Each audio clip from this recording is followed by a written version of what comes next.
also campaigning a lot, and I'm losing my voice. I'm RaulLabrador, and I'm honored to be running as your Attorney General. I was a former member of Congress. I was in Washington, D.C. for 8 years. I was a state legislator for 4 years. But the most important thing about me is that I'm a father, a husband, and a grandfather. I want to introduce you to my wife, Becca. We've been married for 30 years. We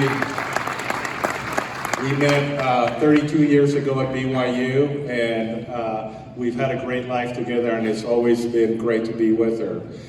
Her family's actually from this area. Her family homesteaded in Ryrie. She's from the Johnson Armstrong family, and Joanne Wood, who I had the honor of serving with in the legislature, is actually her cousin.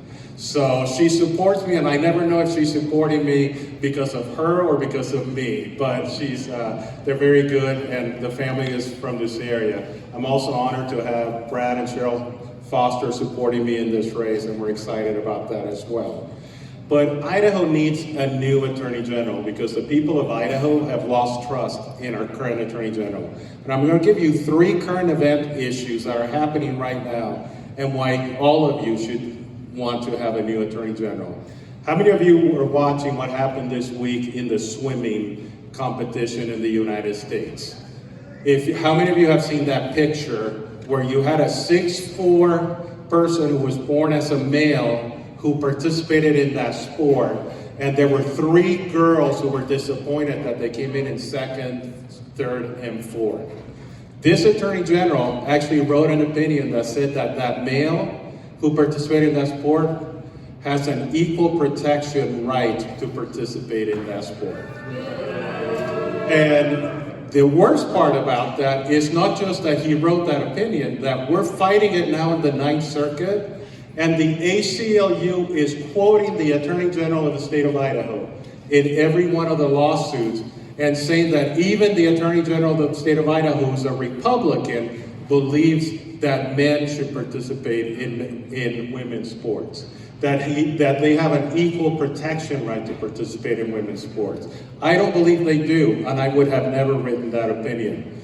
The second issue, just today I was listening to a press conference from that was taped earlier this week. And the press conference was the press secretary of the United States, of the President of the United States, and she was asked whether the president was going to declare a climate crisis in the United States, and was he going to issue an executive order and an executive emergency so we could fight climate change. And she said, well, I don't know, but some people want him to do that. Well, we are almost at 2 years of a state of emergency in the state of Idaho. So a lot of you may have liked what this governor did in the state of Idaho.